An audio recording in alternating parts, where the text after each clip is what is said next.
Así es, mira, era algo que ya se debía venir. Digo, hay que poner las cosas en cierto contexto. Lo que dijo el presidente Trump es que seguía el proceso que estaba en curso, el proceso de designación de algunas organizaciones criminales mexicanas como organizaciones terroristas extranjeras.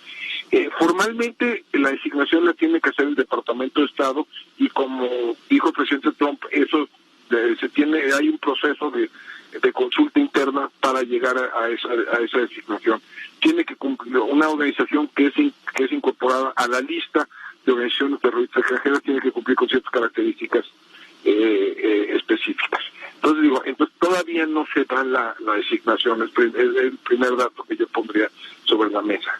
Pero nunca, yo creo que esto sí, lo que sí es novedad es que el presidente diga que se va a hacer de manera más o menos categórica. Se había visto en el pasado que se estaba pensando, que se estaba considerando, pero nunca se había hecho una afirmación categórica de que ese es el destino de la política en esta materia, ¿no? ¿Qué implicaciones tiene esto?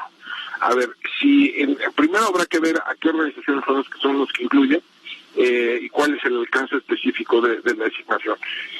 Lo que implica es lo siguiente, que una vez que una organización es incluida, incorporada a la lista famosa, entonces cualquier operación, cualquier forma de colaboración con ese grupo, sea porque se le compra algún producto, digamos drogas, o se le vende algún otro, digamos armas, ya no es solo, digamos, venta de drogas o venta de armas, ya es asistencia material del terrorismo. ¿A ti no te sorprende que la familia Levarón esté pidiendo ahora seguridad y mayor justicia al gobierno mexicano y esté alzando la voz en el tono que ya lo escuchamos, desde luego?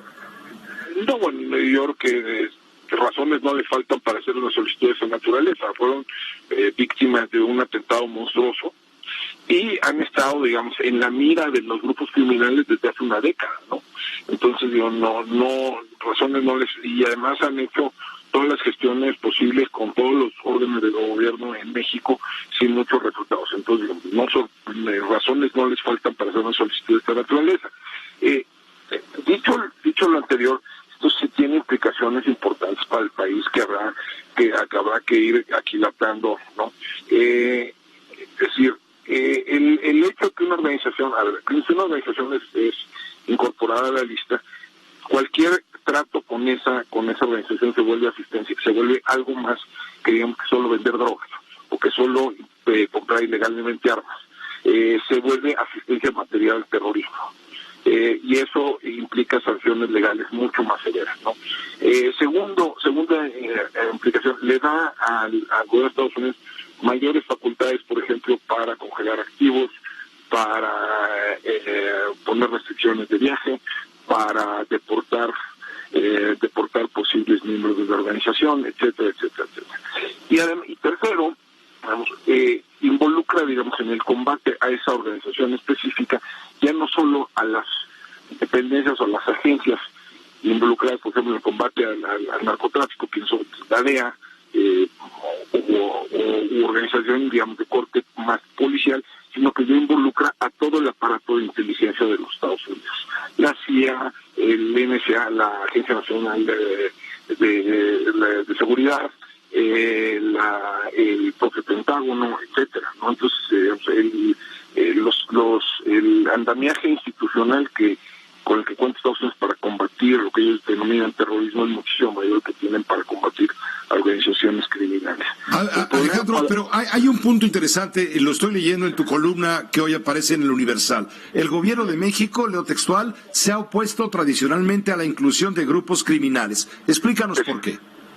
Mira, hay varias razones, pero una que es decisiva, porque esto refuerza la narrativa de la derecha extrema en Estados Unidos de ver a México como un estado fallido, refuerza la identificación de narcotráfico y terrorismo como fenómenos gemelos,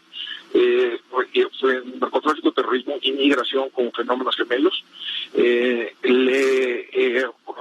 fortalece las voces que llaman al cierre de la frontera y a la imposición de restricciones cuestiones migratorias, hace mucho más, o sea, le va a hacer la vida mucho más difícil a los mexicanos que están allá. Al gobierno hace mucho también más compleja la cooperación con el gobierno de Estados Unidos en esas circunstancias. Yo creo que el gobierno de México ha hecho bien en oponerse tradicionalmente a una designación de esa naturaleza. No creo que ayude mucho a la cooperación ni ayude, más allá de que pueda ayudar en el combate a ciertas organizaciones criminales específicas, no creo que ayude mucho a restablecer condiciones de seguridad de Estados Unidos. Además, es un proceso que es estricta, absolutamente unilateral. Pues te agradezco mucho, sí, te agradezco mucho, Alejandro Ope, como siempre. Perdón, creo que te interrumpí, estabas concluyendo, disculpa.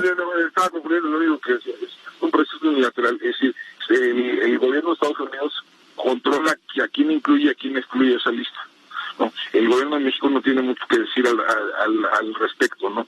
Y eso, pues de nuevo, sí, o sea, ese tipo de actos unilaterales